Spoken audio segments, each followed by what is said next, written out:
네, 날선 토크 썰전 라이브. 오늘은 김종민 더불어민주당 의원 그리고 장제원 국민의힘 의원이 나와 있습니다. 안녕하세요. 안녕하세요. 안녕하십니까. 네. 뭐 지난주 월요일날 인사를 많이 했으니까 네. 바로 넘어가도록 일주일 하겠습니다. 동안 어땠어요?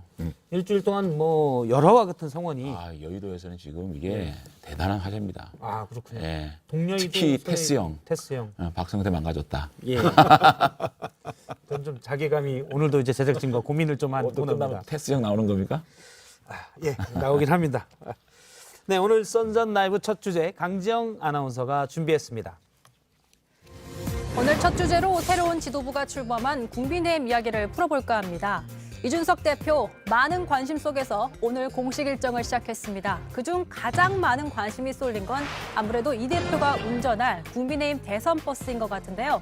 당대표 경선 과정에서부터 정시 출발을 주장하며 대선 버스 출발 시기를 8월로 못 박아 왔었습니다. 그래서 그런 걸까요? 이준석 후가 닻을 올리자 윤석열 전 검찰총장의 연희동 방문 때 동행한 장예찬 시사평론가가 먼저 출발하면 버스 기사만 손해 이런 말을 했습니다. 여권 야권 통틀어 차기 대선 주자 지지도 1위의 자리를 지키고 있는 윤 전 총장인 만큼 장 평론가의 말처럼 버스가 먼저 출발해도 택하고 직행할 수 있는 사람이라면 선택지도 여러 곳이 있을 수 있겠죠. 오늘 대변인 공식 메시지에서도 모든 선택은 열려 있다. 아무것도 결정된 것은 없다며 국민의힘 입당 여부에 말을 아꼈습니다. 하지만 이 대표의 입장은 이렇습니다. 8월 중순 말이면은 제 생각에는 어떤 정치적 결단을 내리기에 많은 분들한테 충분한 시간이 아닐까. 8월이면 충분한 시간이라며 다시 한번 출발 시간을 못 박은 이준석 대표. 과연 국민의힘 대선 버스는 예고된 시간에 맞춰 출발할 수 있을까요? 예, 오늘 첫 번째 토크 주제는 국민의힘 경선 버스 윤석열 탈까입니다. 자, 윤석열 전 총장이 공식적으로 이제 대변인 2명을 했고요. 공식 메시지도 내놨습니다. 그런데 모든 선택은 열려 있다. 열려 있다니까 결정된 것 없고 다양한 가능성이 있는 거죠. 장지원 의원님, 윤석열 전 총장이 국민의힘에 안 올 가능성도 있습니까? 아니 지금으로서는 이동훈 대변인이 했던 얘기가 그대로인 것 같습니다. 예. 그러니까 아무도 결정된 게 없다. 다만 제가 볼 때는 대선 출마는 사실상 결심한 거 아니겠습니까? 예. 그럼 이런 입장은 너무 당연한 거라고 생각을 해요. 대선 출마 결심을 하자마자 국민의힘에 입당을 결정한다는 거는 정말 초보도 아니고 그럴 리가 없잖아요. 자연스러운 정치 활동을 전개하면서 또 내세울 수 있는 대표 공약 이런 것들도 가다듬고 그러면서 또 국민의 입당 문제가 초미의 관심이 될 게 같지 않습니까? 그러면 결국은 입당 자체가 큰 컨벤션이에요. 가장 적절한 시점에 가장 적절한 메시지와 함께 들어오는. 그래서 그렇게 얘기하고 있지 않습니까? 지켜봐라. 알게 될 것이다. 그러면 사실상 윤석열 총장은 제가 볼 때는 어떤 정치 일정 이런 것들을 자기의 페이스대로 가겠다. 이런 얘기 아니겠습니까? 어떻게 보면 지금 범야권의 1위 주자로서 너무도 당연한 어떤 수순으로 가고 있다. 저는 이렇게 생각을 합니다. 제가 보기에는 이제 그 약간 윤석열 전 총장을 좀 이렇게 보호하는 그런 취지에서 해석을 하시는 거고 준비가 좀 덜 돼 있는 것 같아요. 만약에 준비가 돼 있다면 저는 입당을 하는 게 맞다. 왜냐하면 지금 윤석열 총장이 하는 얘기나 어떤 지지 어떤 그 유권자들의 흐름이 국민의힘하고 별 차이가 없어요. 차이가 없는데 무슨 컨벤션하고 뭐 인기 또는 어떤 뭔가 이게 이런 퍼포먼스를 위해서 뭐 입당 시점을 저울질한다 이러면 약간은 좀 머리를 쓰는 거거든요. 근데 이제 대선 후보가 되겠다 그러면서 이제 그런 정도 머리를 쓰는 거는 별로 나중에 결과가 안 좋을 것 같고 저는 준비가 되면 빨리 입당을 해서 정상적인 정당의 어떤 경선 절차에서 검증도 받고 또 거기서 뭔가 평가도 받고 그렇게 해서 국민들한테 예측 가능한 어떤 판단의 근거를 좀 제시해 주는 게 그게 더 맞지 않을까. 준비가 안 됐다는 게 어떤 걸 얘기하는 거예요? 그러니까 이제 어떤 메시지를 낼까 또는 이제 그 국민의힘에 들어가면 어떤 비전과 또 정책으로 차별화를 해서 뭐 지지를 확보할까 뭐 이런 여러 가지 것들이 있지 않겠습니까? 그다음에 이제 뭐 세력에 대한 문제도 사실 뭐 장제원 의원이야 좀 우호적이지만 국민의힘에 또 비우호적인 사람들이 꽤 많이 있을 거 아니에요. 그런 부분들에 대해서 조직적으로나 전략적으로 어떻게 대응할까? 근데 윤석열 뭐 이런 거 판단이 좀 안 되는 윤석열 총장의 캐릭터상 그 정도 문제 가지고 국민의 입당을 망설일까요? 뭐 예를 들면 매일 메시지가 없어서 정책적으로 부족했어. 또 당내 세력이 없어서 제가 볼 때는 국민의 입장을 망설인다라고 보이지는 않고요. 자기 스텝대로 자기의 정치 일정대로 가는 거라고 생각을 해요. 사실은 이 윤석열 총장 입장에서 국민의힘 내부의 조직 문제를 걱정할 지금 정도인가요? 조직화를 할 필요가 있나요? 지금 선거라는 게요. 이준석 대표 이번에 당선을 봐서도 조직 선거를 하는 게 아니거든요. 메시지와 본인의 어떤 그런 확고한 어떤 입장 이런 것들 또 그리고 시대 정신 이런 것들을 가지고 선거를 하는 거지 않습니까? 그러니까 무슨 조직이다 이런 문제가 아니고요. 저는 우리 국민의힘의 경선이 추석 지나고 시작할 가능성이 높은데 굳이 지금 빨리 국민의힘에 들어와서 뭐 하죠? 본인이 밖에 있는 거나 국민의힘 안에 들어오는 거나 어떤 차이가 있어서 국민의힘 빨리 들어와야 된다고 얘기하는 건지 제 이해가 안 얘기는 돼요. 뭐냐면 국민의힘에 저는 개인적으로 만약에 이런 정도면 국민의힘에 들어가서 그 당원으로서 또 당의 한 참여자로서 정상적으로 이제 당원들과 함께 이제 평가도 받고 검증도 하고 하는 게 난 필요하다. 그게 정상이라고 보는데 전공법이죠. 그런데 지금 이제 언제 들어올지를 못 밝히는 거 아닙니까? 그 이유는 저는 아직 마음속에 정리가 안 됐다고 보는 거예요. 그러니까 국민의힘에 입당을 할지 아니면 다른 길을 갈지에 대해서 명쾌하게 정리가 안 돼서 고민을 하고 있는데 그 왜 지지도 비슷하고 또 이제 우리 장지현 의원 같이 좋은 분도 있는데 왜 안 들어오냐? 저는 이제 이 점이 여러 가지 아까 얘기한 국민의힘과 윤석열 총장이 과연 마음속으로 야 국민의힘에 가서 한번 결판을 내겠다 이렇게 정리가 돼 있지 않았다는 거죠. 김종민 의원이 윤석열 총장 그러면 지금 전당대회 끝나자마자 이준석 대표가 아직 지도부 구성도 안 됐고 어떻게 당을 운영할지 또 경선 일정을 어떻게 가셔야 될지도 모르는데 나 들어갈래요. 하겠습니까? 아니, 그러니까 가장 결정이 적절한 안 됐다는 시점에 거지. 가장 중요한 메시지를 들고 나는 선언을 할 것이다 이렇게 봅니다. 제가 한 가지 그러면 안 여쭤보면 들어올 수도 있잖아요. 안 들어올 가능성은 저는 없어요. 왜냐하면 이게 서울시장 경선하고는 달라요. 이거는 전 당원, 전국에 있는 당원과 전 국민이 제1야당의 대통령 후보를 결정하면 그 후보와 밖에 있는 후보가 단일화하는 거는 굉장히 어렵습니다. 저도 이제 그건 어렵다고 보고 그렇기 때문에 들어오긴 할것 제가 볼 같아요. 때는 국민의힘을 선택할 거다. 왜냐하면 메시지 자체가 뭐 지켜봐 달라. 지켜보면 기대가 알게 될 크다. 것이다. 기대가 크다. 이런 거는 저는 입당에 수순을 밟는데 그 전에 이 좀 더 많은 전문가라든지 이런 분과의 경청 그런 시간이 필요하지 않겠습니까? 네, 입당하는 게 자연스러운 맞다고 봐요. 정치 일정 이런 것 속에서 적절한 시점에 결정할 것이다. 저는 이렇게 봅니다. 사실 김종인 전 비대위원장이나 원로인 이제 정치권의 원로인 윤여준 전 장관 같은 경우는 저도 이제 윤 전 장관에게 물어보니까 왜 국민의힘에 그렇게 서둘러 입당하려고 하느냐. 밖에서 충분히 제3세력으로 해서 어떤 국민의힘과 차별된 이런 스탠스를 가져갈 수 있는데 이렇게 보는데 어쨌든 입당이 필요하다. 그렇죠. 입당할 수밖에 없을 거고 왜냐하면 남은 건 시기의 문제다. 예를 제3시대에서 어떤 것의 정치를 세력화하는 예. 거는 총선 때는 가능해요. 왜냐하면 이 중도 진영이라는 것이 적어도 원내 교섭단체를 꾸릴 수 있는 세력은 되거든요. 그럼에도 불구하고 대선은요. 이게 확고한 어떤 진영 간의 대결이고 중도라는 거는 그 진영의 분열을 얘기하는 거기 때문에 제가 볼 때는 제3시대에는 대선에서는 지금까지 역대 그 과거 역사를 봤을 때도 굉장히 좀 가능한 얘기가 아니지 않습니까? 일단 뭐 저희가 첫 번째 주제가 윤석열 전 총장의 국민의힘 입당이니까 장재원 의원님은 이제 당사자 어쨌든 국민의힘 당사자. 입장에서는 윤석열 총장을 배제해서 경선을 한다. 예. 또 윤석열 총장을 배제하고 정권 교체를 논한다. 그게 가능한 얘기입니까 지금 상황에서? 일단 뭐 김종민 의원님은 그냥 생각나시는 대로 고춧가루를 뿌려주시면 남의 당 얘기니까 고춧가루 뿌려주시면 되는 고춧가루 거고요. 뿌릴 일은 없고요. 네. 제가 보기에는 이제 그러니까 머리 쓰는 방식으로 접근하면 안 좋다. 결과가 안 좋을 거다 이런 얘기를 드리는 거고 그래서 저는 그냥 입당을 하는 게 맞아요. 입당하는 게 맞고 입당해서 전공법으로 국민의힘 내에서 정상적인 정당의 경선 절차에 의해서 선택을 받든지 아니면 거기서 평가를 받든지 하는 게 맞다고 보고 그 과정이 이제 저는 이제 사실은 뭐 그 시작이 됐다고 봅니다. 시작이 됐는데 사실은 그러면 빨리 입당을 해서 그 당의 안에서 또 당원들과 또는 의원들과 서로 대화도 하고 뭔가 같은 한 당의 이제 공동운명체로서 스킨십도 하고 뭐 네트워킹하는 게 필요한데 사실은 이제 거기에 대한 판단은 그러니까 아까 그 윤여준 장관님 얘기도 했지만 이분 주변에 제3시대로 가야 된다고 주장하는 분이 꽤 있었어요 그동안에. 지금도 많이 있을 겁니다. 그래서 그런저런 것들에 대해서 다 문을 확 닫아놓는 거에 대한 약간은 좀 뭐 그게 쉽지는 않은 일이죠. 그래서 그런 뭐 시간들이 좀 저는 지나가고 있다고 봐요. 저는 적절한 시점을 선택을 하는 예. 그런 것을 가지고 머리를 쓴다고 얘기하는 것은 이해가 안 돼요. 정치라는 건 타이밍이고 가장 국민들에게 주목받을 시점을 선택하는 거는 정치적 판단이고 정무적 판단이지 그거를 머리를 쓴다고 얘기할 수 있습니까? 그럼 우리 전당대 날짜를 왜 정하고 대통령 후보 경선 날짜를 왜 정하고 그러면 선 보고 왜 결혼식 날짜는 왜 정합니까?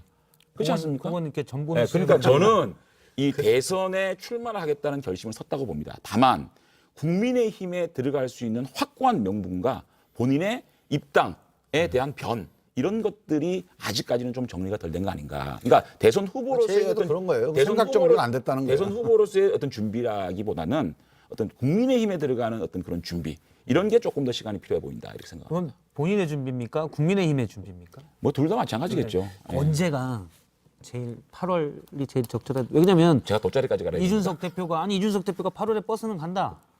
8월 뭐 늦어도 8월 말이면 버스는 간다고 했기 그거는 때문에 또 대표로서 당연한 얘기 아닙니까? 네. 그러니까 정치 일정이 있는데 당에 그 당의 어떤 정치 일정을 얘기하는 거지. 이게 뭐 그 경선 버스 출발한다는 얘기는 언론의 워딩 아닙니까? 이준석 대표의 워딩입니까? 우리 출발하겠다는 얘기가 아니잖아요. 이준석 대표 워딩입니다. 그게 아니죠. 예. 충분히 정치적 고민을 할 수 있는 시간이다. 이렇게 얘기했지. 8월 제 찾아드릴게요. 8월까지는 뭐 들어와야 된다 이렇게 그러면 얘기를 여러 번 경선한 얘기를 한 했잖아요. 거죠. 그러니까 나도 그 이해가 안 가더라고. 그 워딩이 그대로 나왔으면 저는 그 워딩은 언론이 만든 워딩이지. 국민의힘이 8월 달에 경선 시작하나요? 아닙니다. 아니잖아. 근데 난 그게 이해가 안 가더라고. 8월에 경선 버스 8월 경선 워딩이 버스 출발한다는 얘기가 아니었어요. 8월 중순에 빨라야 8월 중순에 경선 일정이 시작할 수 있다. 그러니까 그런 얘기를 했어요. 그 전에 8월 말이면 결단할 수 있지 않냐. 결단할 수 있는 시간 아니냐 이렇게 우회적으로 얘기한 거지. 자기 그거는 당 대표로서 경선을 관리해야 되는 책임 있는 사람으로서 경선 일정에 대한 얘기를 한 거라고 근데 보여집니다. 역산을 하면요. 보통 우리 당도 마찬가지인데 그러니까 경선하는 날짜로부터 한 2달 반 전부터 예비 후보 등록이 시작이 돼요. 그래서 아마 8월 말 얘기한 거는 보통 한 10월 말이나 11월 초 경선을 염두에 뒀다면 8월 말에는 예비 후보에 대한 선택을 할 수도 있어요. 그래서 그거는 경선 일정 관련해서 의미 있는 뭐 날짜일 수도 있습니다. 예. 그러면 그거는 장 전 의원님 보시기에는 국민의힘만 경선을 따로하고 나중에 단일화나 이런 게 아니라 같이 경선할 때 같이 원샷으로 할 거다 이렇게 예상을 하시는 건가요? 저는 국민의힘 의원입니다. 예. 그렇게 돼야 하고 그렇게 됐으면 좋겠습니다. 윤석열 총장을 빼고 경선을 한다? 그 경선이 얼마나 긴 빠지겠습니까? 그래서 국민의힘 입장에서는 완사주를 경선해가지고 그 경선 결과가 대선으로 이어지는 그렇게 가야 되지 않겠습니까? 근데 우리가 예선이 되고 예. 또 밖에 있는 분과 2라운드를 벌인다는 거는 굉장히 지난한 일 아니겠습니까? 아니, 그리고 국민의힘 의원으로서 제가 얘기를 하는 거죠. 제가 늘 아까도 계속 말씀드린 전공법이 중요하다고 봐요. 그러니까 윤석열 총장이 국민의힘과 정치적인 비전이나 노선이 좀 차이가 있다. 그러면 달리 가는 거예요. 뭐 제3정당을 만들든 아니면 무소속으로 나오든. 근데 국민의힘하고 생각하는 게 비슷하다. 그럼 입당해서 국민의힘에서 같이 경선하는 게 맞죠. 제가 보기엔 그게 중요하지. 무슨 뭐 선거 전략상 컨벤션 효과 이런 거는 다 제가 보기엔 부차적인 거고. 같은 얘기인데 어떤 예. 자기 여기는 노선이 조금 중요해요. 비판적으로 얘기하는 거고 나는 우호적으로 얘기하는 거고 우호적으로 얘기하는 국민의힘에 들어오셔서 경선을 해서 대통령 후보가 되는 게 아니, 제가 맞다. 윤석열 총장 국민의힘 가는 거 어떻게 우호적으로 얘기합니까? 아니 근데 자꾸만 비판적으로 아니 얘기해야지. 머리 쓴다고 얘기하니까 좀 더 많이 나간 거지.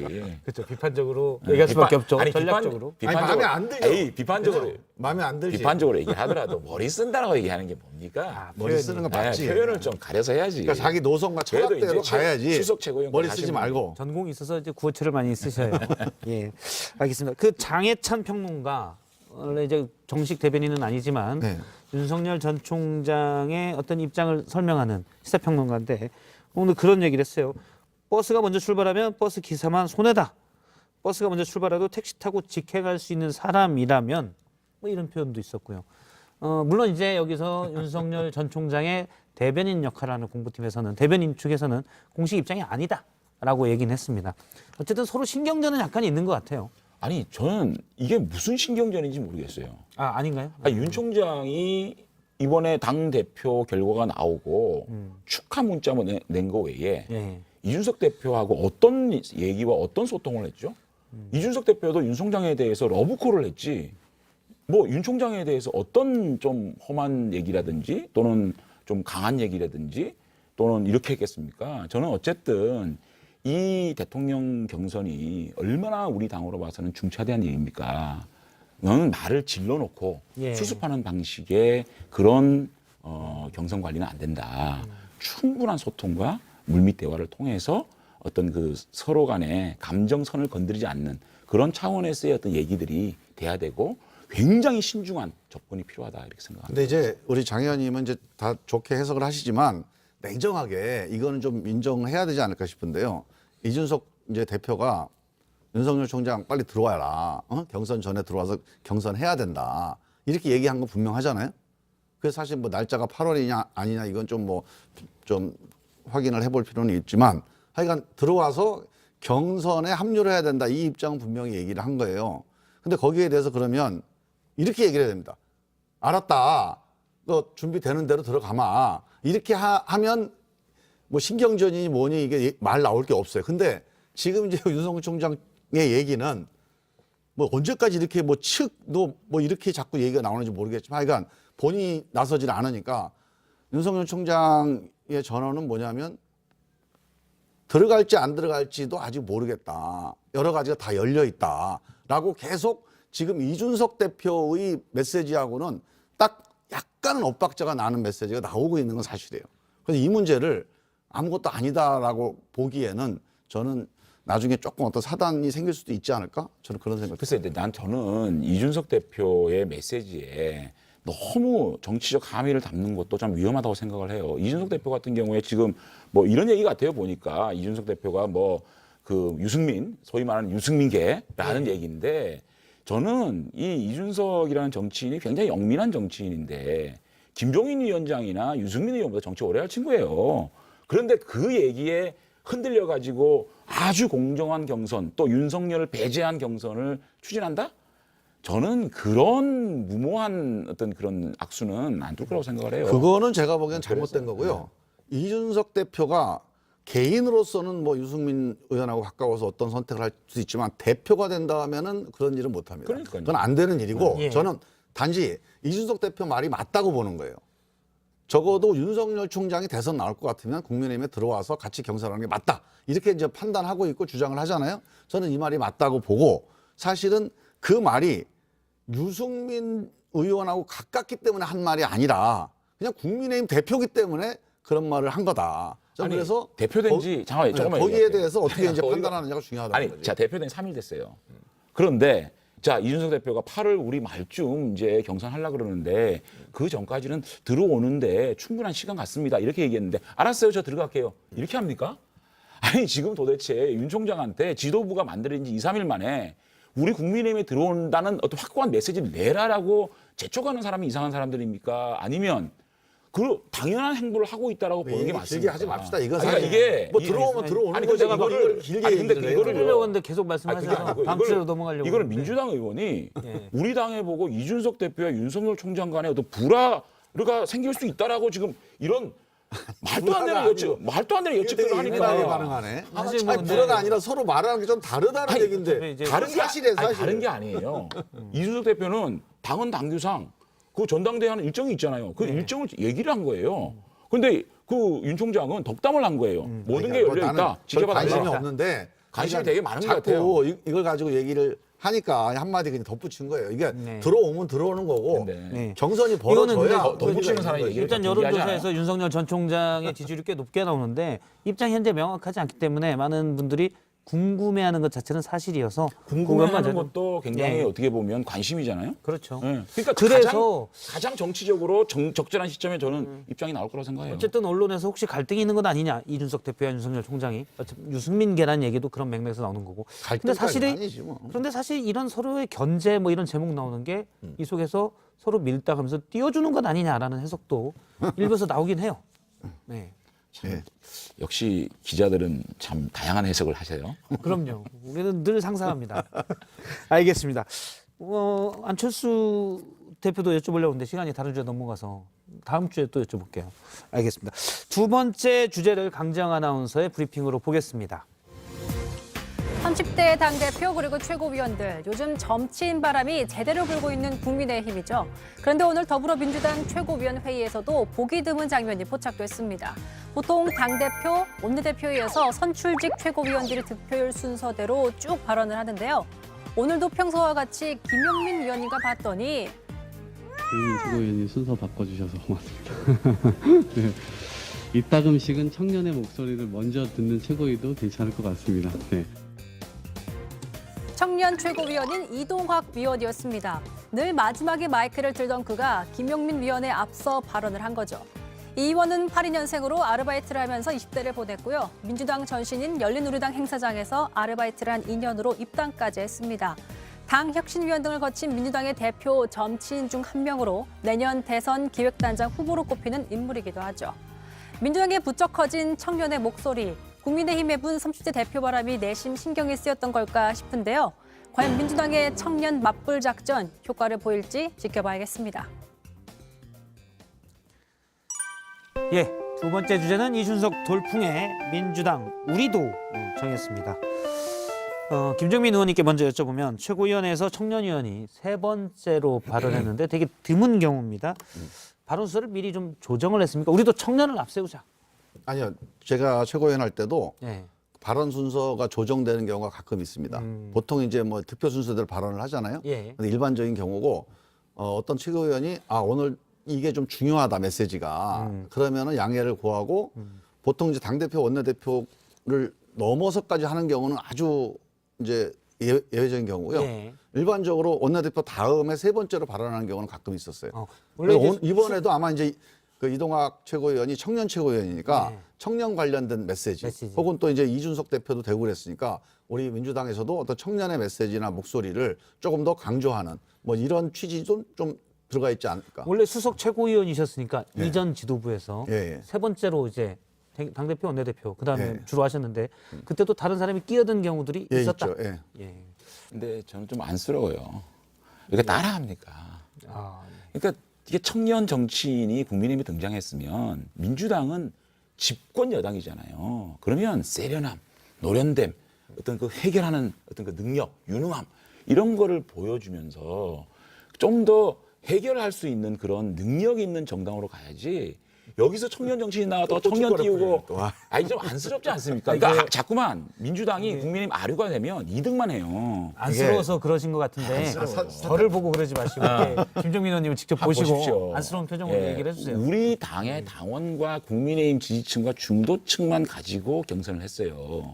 그 경선 결과가 40% 남짓한 득표를 한 겁니다. 그러면 60%의 국민들은 좀 더 유능함이나 경륜 이런 것들을 소구하는 국민들이 많잖아요. 그러면 민주당은 차별하는 방식으로 다른 어떤 길을 가면서 그래 이 코로나 시대 이후에 아주 유능한 그래도 집권당의 어떤 그런 모습을 보여주겠다 이렇게 가야지 자꾸만 따라하게 해가지고 우리가 청년 최고위원 나오고 청년 대표 나왔다고 청년 최고위원 올려주고 뭐 대선 기획단을 청년으로 하겠다 청년 하면서 또 대권 후보들이 무슨 이상한 노래 부르는데 뭐 영상 만들고 왜 그러세요 민망하게. 저는 저 장제원 의원님 그 취지는 저 공감합니다. 근데 이제 따라하기가 아니라 사실은 이제 우리가 방식은 좀 다르지만 민주당이 청년 민주당이다 또는 청년을 기반으로 한 정당이다라고 하는 점에 있어서는 오히려 우리가 국민의힘보다는 조금 더 앞서 나가 있는 정당이에요. 예. 근데 이번에 이제 이준석 그 대표가 당선되면서 사실은 이제 스타 플레이 한 명 내가 꼭 이제 올림픽 금메달 하나 딴 거라고 이제 보여지는데 사실 선수층으로 보면 민주당이 훨씬 더 두터워요. 이 청년 선수층이 가령 뭐 아주 단적으로 국회의원만 해도 이번에 21대 국회의원에서 20, 30대 국회의원이 민주당이 7명입니다. 국민의힘 2명밖에 안 돼요. 예. 그다음에 지방의원들 있잖아요. 지방의원들이 지방의회 민주당 의원들. 지방의회 의원들이 청년 20, 30대 청년 의원들이 400명이에요. 국민의힘은 20명밖에 안 돼요. 그러니까 기본적으로 청년 정치의 선수층과 이 두께가 다릅니다. 그리고 이제 어떤 그 청년 정치의 방식도 좀 차이가 있는 게 사실 이준석 대표는 저는 뭐 되게 전 좋게 보거든요. 되게 똑똑하고 그다음에 합리적이에요. 그리고 이제 아주 중도적이고 정치적으로도 훈련이 많이 돼 있더라고요. 그래서 저는 이제 의미가 있는 선택이라고 보긴 하는데 이 이준석 대표는 처음에 20대 시작을 약간은 발탁으로 시작됐잖아요. 박근혜 그 비대위 할 때 비대위원으로 지도부로 시작을 했어요, 정치를. 2011년 네. 새누리당 비대위원이죠. 그래서 새누리당 비대위로 시작을 했는데 우리는 예를 들어서 좀 아까 이동학 그 최고위원 같은 경우는 대학생 자원봉사부터 시작했습니다. 우리 당의 장경태 의원, 우리 저 청년 의원들은 대학생 자원봉사에서 청년위원회 활동을 하면서 십수년 동안 정치 활동을 이제 아래서부터 했던 그런 청년들이거든요. 그래서 저는 우리가 국민의힘을 따라할 이유는 없다고 봐요. 이게 이 결이 좀 다릅니다. 이 다른 결을 가지고 국민들에게 이제 어떻게 전달할 거냐 하는 점을 노력을 하면 되지 여기는 이제 굳이 전 지금 따라할 필요는 없다고. 김 의원님은 이제 국민의힘은 엘리트 청년이다. 아니, 지금 이쪽은 우리는 찐 청년이다. 이런 문제의 포인트를 잘못 짚고 있어요. 미국 민주당 보세요. 오바마 시대에서 바이든 시대로 역주행하잖아요. 문제는요, 김종민 의원이 생각하는 그런 청년들의 선수층이 늘다, 뭐 사람들이 많다, 이런 게 중요한 게 아니고요. 그 청년들이 어떻게 변화를 이끌 것인가. 지금 민주당의 기조 자체, 당 운영 자체를 바꿔야 됩니다. 이 도덕성을 아주 자기들만 옳다라고 생각하는 것들부터 비롯해가지고 나만 옳다라고 생각하는 또 내로남북주의 같은 정치, 또 그 옳은 거를 옳다고 얘기하면 거기에다가 막 그렇게 비판을 가하는 이런 것들이요. 국민들이 볼 때는 그 좀 기만적인, 이중적인 이런 모습을 청년들의 힘으로 이걸 극복하고 변화의 바람을 불러일으켜야 되는데 선수만 말하면 뭐합니까? 그 선수들이 행동하지 못하는데 문제는요. 나이의 문제가 아니고요. 왜 오바마 시대에서 바이든 시대를 역주행합니까? 그게 문제가 아니거든요. 민주당의 고질병, 이 내로남불 이것부터 해결하고 다시 태어나겠습니다. 그렇게 얘기하는 것이 국민들도 감동을 주는 거예요. 이제 우리가 이제 오바마 바이든 문제는요. 저는 항상 이 역사를 지도자 중심으로 보지 말고 오바마로 갔다가 바이든 갈 수도 있고 바이든 갔다가 그러니까 내 말이 그 말이에요. 마크롱으로 갈 수도 그러니까 있는 거기에 거예요. 너무 신경 그러니까 쓰지 그거는 말라고. 중요한 게 따라하게 하지 아닙니다. 말라는 얘기죠. 그건 중요한 게 아니고 실제로 청년이 주체가 된 정치를 민주당이든 국민의힘이든 어떻게 하고 있느냐 이게 중요한 거예요. 그래서 제가 그런 점에서는 국민의힘보다 민주당이 좀 경쟁력이 더 있고 또 일찍 시작을 했다. 그런 점에서 우리가 민주당에 대해서 우리가 좀 기대하고 또 민주당이 역할을 할 거다. 이런 이제 바람을 얘기했던 거고 지금 얘기했던 이 청년들의 역할이라고 하는 것도요. 자꾸 이제 예를 들면 뭐 몇몇 당원들이 우리 뭐 청년 의원들에 대해서 뭐 문자도 보내고 이런 걸 이게 언론에 자꾸 부각이 되니까 그것만 가지고 민주당을 얘기하는데 민주당에 훨씬 많은 의원들이 거의 180명의 의원들이 우리 청년 의원들이 목소리를 내고 하는 걸 다 지지 응원하고 페이스북으로 다 공감 표시하고 하면서 함께 논의를 해나가고 대변인도 맡고 최고위원도 맡고 지금 그 사람들이 회의를 주재해가면서 지금 언론개혁이 됐던 부동산 문제가 됐든 논의하고 있어요. 그래서 저는 지금 얘기하는 우리 장지원 의원님의 얘기가 내용은 맞는 얘기입니다. 근데 사실관계가 좀 틀려요. 방향은 좋은 방향인데. 이른바 이제 초선 의원들에게 네. 일부 강성 지지층이 초선 오적이라면서 비난 댓글, 비난 문자를 많이 어떤 보냈었는데 당원들이 그렇게 그거는 할 되게 수 있어요. 소수의 근데 얘기라는 거죠. 그건 일부 당원들이 주장을 할 수 있는 거고 우리 민주당 전체가 그런 초선 의원들을 매도했다거나 아니면 길을 눌렀다거나 이렇게 얘기하는 건 맞지 근데 않는다는 거예요. 사실이 아니에요. 아니 그게 한번 보십시오. 그 지방선 이번에 보궐선거 끝나고 난 다음에 청년 의원들 6명입니까 7명입니까 조국 문제가 조국 장관이 검찰 개혁에 참 어떻게 보면 선구자인 줄 알았는데 그게 아니더라고 참 격렬한 반성문을 쓰지 않았습니까? 그런 것들이 당을 바꿀 수 있는 역동성으로 작용을 해야 되는데 그 이후에 문자폭탄 이후에 6명이서 계속 그런 기조를 끌고 나갔습니까? 대통령과의 만남에서 80여 명 있고 잠깐만요. 5명이 저 팩트를 아니, 5명. 그러니까 예. 저는 사실 민주당 당원이 아니기 때문에 민주당 국회의원이 아니기 때문에 내부를 잘 몰라요. 근데 예. 언론이나 외부적으로 드러난 것을 보면 그 역동성을 당의 운영에 반영이 안 되는 것이고 대통령과 그 국회의원들과의 간담회에서 소선의원 간담회에서 정말 치열하게 대통령께 직언할 수 있는 저는 정치인들이 국회의원에 나왔다면 민주당이 그런 역동성으로 새롭게 도약할 수 있다고 보거든요. 그런데 그런 것들이 다시 숨죽여버리고 그런 아무리 그 청년 의원들이 많으면 뭐합니까? 그분들의 역동성을 이 당이 수용을 못하는데 그런 그렇지 것들이 않아요. 문제지. 아니 잠깐만요. 사실을 아니요, 왜곡하는 왜곡이 거예요, 아니고 예. 지금 우리 김종민 의원도 아까 윤석열 총장 입당 문제로 왜곡하지 않았습니까? 저는 객관적으로 보고 있는 겁니다. 객관적으로 정치권에서 그래도 민주당 당원은 아니지만 민주당을 가장 열심히 보는 사람 중에 한 명 아니겠습니까? 예. 그렇기 때문에 그분들이 좀 더 당을 이끌어갈 수 있는 이런 토양이 돼야 되는데 그게 안 된단 말이죠. 약 1분 30초 그게 정도 핵심입니다. 말씀하셨으니까. 예. 그거는 뭐 전적으로 저도 공감이고요. 우리 당의 그런 청년 의원들이 또 2030 의원들이 숫자만 많은 게 아니라 실제 역할도 더 많이 할 수 있게 그렇게 하는데 전적으로 찬성입니다. 그리고 실제 그런 방향으로 가고 있어요.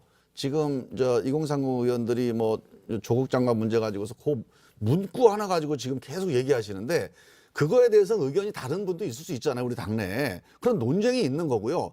그 당시에 이분들이 발표했던 수많은 다른 얘기에 대해서는 다들 생각이 같이 생각 공감을 했고 그래서 그 이후에 우리가 경청 투어도 하고 현장에 내려가서 대화도 하고 또 이분들이 그 이후에 당직도 맡으면서 목소리도 내고 그래서 이 청년 의원들이 뭘 하자 그러면 이제 중진이나 그 다선 의원들이 적극적으로 저도 예를 들어서 김영민 최고가 무슨 위원회 만든다고 그러는데 제가 전직 최고위원이기도 하고 또 뭐 다선이기도 하고 나이도 많고 하니까 뭐 저보고 고문을 하라는 거예요. 내가 무슨 고문이냐. 당신 위원장고 내가 그 밑에서 위원 하겠다. 우리가 앞에 나가면 밀어주고 같이 하는 거지. 그게 무슨 뭐 나이나 선수 가지고 그렇게 우리 정당 가면 안 된다. 그런 분위기가 우리 민주당의 분위기예요. 그래서 저는 그런 방향은 저는 공감하기 때문에 그런 방향으로 민주당이 가고 있다. 그러니까 겉에 드러난 것만 가지고 그렇게 너무 매도하시면 안 저는 된다. 오히려 양정철 원장이 예. 훨씬 더 개혁적인 것 같아요. 최근에 이런 얘기를 했잖아요. 조국과 단절하고 문재인 대통령 넘어야 된다. 그래야 정치권 창출했다. 이런 얘기들이 이런 용감한 얘기들이 양정철 원장이 아니라 그 의원들에서 나와야 됩니다. 지금 다양한 정책 활동을 하고 있는지 모르겠어요. 그런데 우리 국민들이 보는 거는 가장 중요한 이슈에서 누가 파이팅을 해주냐는 문제거든요. 사실 민주당이 이렇게까지 힘들어진 이유는 결국은 조국 사태가 상징하고 있는 내로남불 아니겠습니까? 그런 것들을 어떻게 단절하겠느냐 이런 것들에 대해서 결기를 보여줘야 되는 거 아니겠습니까? 그런 결기 없이 우리 청년들이 열심히 하고 있고 TF팀마다 열심히 하고 있다. 그런 것을 가지고 국민들이 공감하지가 않거든요. 그 얘기를 하는 겁니다. 조국 얘기가 자꾸 나오는데 예. 지금 조국 재판 전 중이니까 장관. 웬만하면 얘기를 안 하려고 그랬는데 조국 장관 관련된 문제는 두 가지가 있는 거예요. 조국 장관 개인이 예를 들어 입시와 관련해서 좀 부당하다, 부적절하다 또는 뭐 이제 뭐 부도덕하다 이런 공격이 있는 거. 이것도 이제 사실관계를 밝혀서 사실 그 점에 대해서 조국 장관도 일부 사실인 점에 대해서는 사과도 하고 또 그거를 우리 당에서 사실인 거를 사실이지만 우리 편이 감싸자? 그건 말도 안 되는 얘기죠. 저는 제가 개인적으로 조국 장관에다 항의도 했습니다. 아니 뭐 왜 이렇게까지 했냐. 그래서 저는 그 점에 대해서는 우리 당내에 초선이든 다선이든 그거를 막고 그거를 이제 보호할 생각은 전혀 없어요. 문제는 조국 장관이 그런 여러 행위가 사실이다 하더라도 윤석열 검찰총장이 검찰권을 가지고 정치적으로 표적 수사한 거. 그래서 과도하게 한 집안을 이거에 대한 부적절함, 이거에 대한 불공정함, 이거에 대한 문제 제기가 같이 있는 거예요. 그래서 이 두 가지 얘기를 이가 같이 섞여 있기 때문에 이제 내부에서 논쟁도 되고 하는 건데 지금은 이제 장제원 의원이나 저쪽에서는 늘 조국 장관 개인의 일부 부적절한 행위만 가지고 문제를 삼아요. 만약에 그것만 있었다면 우리도 조국 장관에서 문제 제기하고 끝나죠.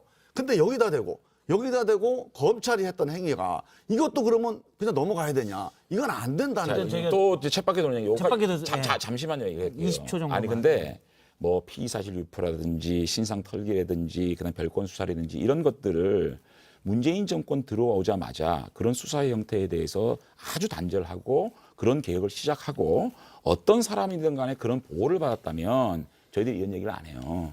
저희들 수사할 때는 얼마나 많은 피의사실 공포와 또 얼마나 많은 신상 털기와 얼마나 많은 별건 수사를 했습니까? 그럼에도 불구하고 그때는 아무 문제 제기는 안 하다가 어제 이전 정권 말씀이신 거죠? 그렇죠. 왜 조국 장관에 대해서만 그렇게 보호를 하느냐? 거기에 대해서 왜 잣대가 이중이냐는 얘기를 하고 있는 거거든요. 그런 것들도 한번 생각할 필요가 있다 일단 생각합니다. 뭐 장제원 팩트만 제가 의원은 이렇게 정리를 하면. 이중잣대죠. 뭐가 이중잣대죠? 그때는 막 항의하더니 어떤 걸 항의했죠? 아니 그 이명박 윤 대통령 총장이 이제 세게 저는 수사할 돌았어요. 때는 막 항의 많이 아니, 했잖아. 잠깐만요. 그럼 똑같이 여기도 아니, 항의를 그렇지 해야지. 않아요. 왜 안? 국회의원으로서 국정감사를 할 때 검찰총장을 혹은 중앙지검장에게 어떤 문제들인지 얘기를 해야 됩니다. 그럼에도 불구하고 지금 윤석열 총장은 적어도 대통령에 대한 어떻게 보면 이 정권에 대한 살아있는 권력의 핵심 인사들에 대한 수사를 했습니다. 그럼 적어도 민주당은 다 끝나기 전에는 참고 있어야 됩니다. 거기에 대해서 문제 제기를 하고 뭐 피살 공표다 그러고 검찰을 협박하고 직무 배제를 시키고 이런 행동을 안 했어야 됐다고 보는 겁니다. 저는 끝난다고 그게 했어요. 다 굉장히 끝난 나빴다는 다음에. 자, 겁니다. 우리 다음 주제 넘어가니까 아까 그러니까 말씀을 지금 정리하면 사실 왜곡이 그렇죠. 아니에요. 조국 전 수사 장관은 다 약 끝나서 15개에서 저는 국회의원 압수수색 100번 할 때까지 아무 조치를 안 했습니다. 네, 자, 요거 국회의원으로서 다음 주제도 국정감사라든지 그거는 여야를 떠나가면서 아니, 한 안 거고요. 이렇게 하면 안 돼요. 그 윤석열 총장이 권력형 수사에 대해서 민주당이 그렇게 윤 총장을 직무배제시키는 방식으로 가서는 안 됐다. 다음에 저희가 다 한번 끝난 윤 다음에 어디 다 네, 끝나면 끝난 수사는 다음에 ING입니다. 조국 전 장관 얘기를 한 20분 넘게 해서 한번 잡죠. 아니 1년 반 있다가 직무 그 배제를 했는데 문제는요. 아니 1년 반 동안 수사를 지금 못했단 말입니까? 원전 수사 문제라든지 네. 김학의 수사 문제라든지 ING 아닙니까? 그렇죠. 울산시장 선거 개입 사건 ING 아닙니까? 일단 끝난 제가 겁니까? 아까 이제 김종민 의원이 어떻게 말씀하신 그걸 거를 다시 한번 왜곡을 하세요? 그 수사 정리하면 때문에 한 게 왜곡하면 안 아니에요. 됩니다. 그거는. 정리하면 안 정리하면 됩니다. 조국 전 장관의 자기 경우 관련된 이미 수- 1심에서 유죄 판결 받은 게 몇 개가 있지만 아니, 그 잠깐만, 문제라고 요 얘기만 하더라도 합시다, 요 얘기만. 일단 윤 전 총장의 수사도 과잉됐다라고 아니 말씀하신 다행의 거죠. 문제가 아니고 네. 윤 총장이 배제된 거는 조국 장관 수사에서 배제된 게 아니에요. 직무 지금 배제? 한동훈 수사를 잘 안 했죠. 자기 가족 관련 수사도 안 했죠. 그러니까 이거 부당하게 불공정하게 경찰권을 행사했기 때문에 근데 뭐 문제제기가 된 채널A 거지. 사건의 감찰 방해 의혹, 이걸 무슨 수사 조국 장관 방해 수사했다고 의혹, 그 지금- 직무 배제가 그다음에 지금 판사 말이 안 사찰 되죠. 문건 이- 의혹 여러 가지가 있지만 이 얘기를 일단 듣는 징계위에서는 국민들이 2개 판단할 겁니다. 정도만 저기 아니, 사실이 4개 아니라니까. 유예했고 왜곡시킨 거예요. 일단 행정법원에서는 이제 직무정지가 부당하다라고 일단 가처분 신청을 받아들인 바가 있습니다. 저는 이제 팩트만 전달해 드리는 거고요. 내가 저 요거는 앵커의 나중에 진행에 제가 참 그 도움을 드리겠습니다. 아 저기 지금 강정 아나운서도 해야 되니까 세 번째 주제 강정 아나운서부터 듣겠습니다. 부동산 투기 의혹 조사를 어디에 맡기느냐로 오락가락했던 국민의힘. 결국 권익위에 맡기기로 했습니다. 그런데 전현희 국민권익위원장 국민의힘 조사에 대해서 직무 회피를 하지 않겠다는 방침을 밝혀 논란이 일었습니다. 국민의힘은 전 위원장이 앞서 정의당 등 비교섭단체 5당을 할 때는 즉각 직무 회피 신청을 했다며 국민의힘 조사에도 같은 기준을 정하라고 주장하고 있는 건데요. 민주당은 공정성, 중립성 논란에 당의 공식 입장이 아니라고 밝혔습니다. 국민권익위원회가 공정하게 이 문제를 여야의 차별 없이 조사할 것이라고 믿습니다. 전 위원장이 이번 국민의힘 의원조사 때 직무 회피 조치를 하지 않는다면 직접 수조 단장을 맡아 지휘할 수도 있다는 관측도 나오는 가운데 전 위원장의 직무 회피 여부 어떻게 결론 날까요? 예, 세 번째 주제는 국민의힘 전현희 권익위원장 빠져라. 자, 먼저 좀 여쭤보면 전현희 국민권익위원장이 이 국민의힘 부동산 전수조사 관련해서 직무회피를 하지 않겠다는 입장을 밝혔습니다. 일단 송영길 대표는 이거는 이제 공식 입장이 아니다 이렇게 언급을 했는데 그러면 나중에 전 위원장이 직무회피를 할 가능성이 있는 건가요? 그거는 이제 정확한 얘기는 예, 안 하겠다는 입장이기보다는 예. 그러니까 이게 규정상 규정상. 예, 해야 될 의무가 없다 이런 얘기를 한 거고 할 거냐 말 거냐 하는 건 또 위원장으로서 상당히 고도의 판단을 할 문제인데 저는 이거를 뭐 내가 안 하고 그냥 이거 내가 다 하겠다 이럴 이유는 없다고 봐요. 예. 저는 뭐 국민의힘이 그건 걱정 전혀 안 하셔도 될 문제라고 보는데 오히려 이 문제의 핵심은 뭐냐면 제가 지금 기자들 얘기 들어보니까 국민의힘이 우리는 800명이 넘는 자료를 다 갖다 줬어요. 저 권익위에다가. 예, 의원수는 180명이지만 170여 명이지만 직계 뭐 가족들이 좀 뭐니 해서 비속. 다. 근데 국민의힘은 지금 당신한테 맡기겠다 이 서류 한 장만 주고 끝이라는 거예요 지금. 그래서 이거 국민의힘 내부에서도 이거 논쟁을 하고 있대요. 지금 어디까지 자료를 줄 거냐 말 거냐. 그래서 난 이거는 국민의힘- 만약에 주려면 확실하게 난 자료 제출을 다 하는 게 맞다. 국민의힘 내부 얘기를 그렇게 저보다 잘하세요? 아니 어디 기사가 났더라고. 네, 기사 뭐 그러지 마시고 저희들은 사실은 민주당보다 먼저 국회의원 전수조사하겠다고 공표를 했고 특검까지 하자라고 주장을 했던 당입니다. 그렇기 때문에 저희들은 뭐 전혀 이 문제 회피할 생각이 없다는 말씀을 드리고 다만 전현희 위원장이 왜 이렇게 말을 해서 전혀 신경 쓰지 말라고 얘기하지만 전현희 위원장의 얘기를 들어보면 굉장히 우려스럽지 않습니까? 난 왜 저런지 모르겠어요.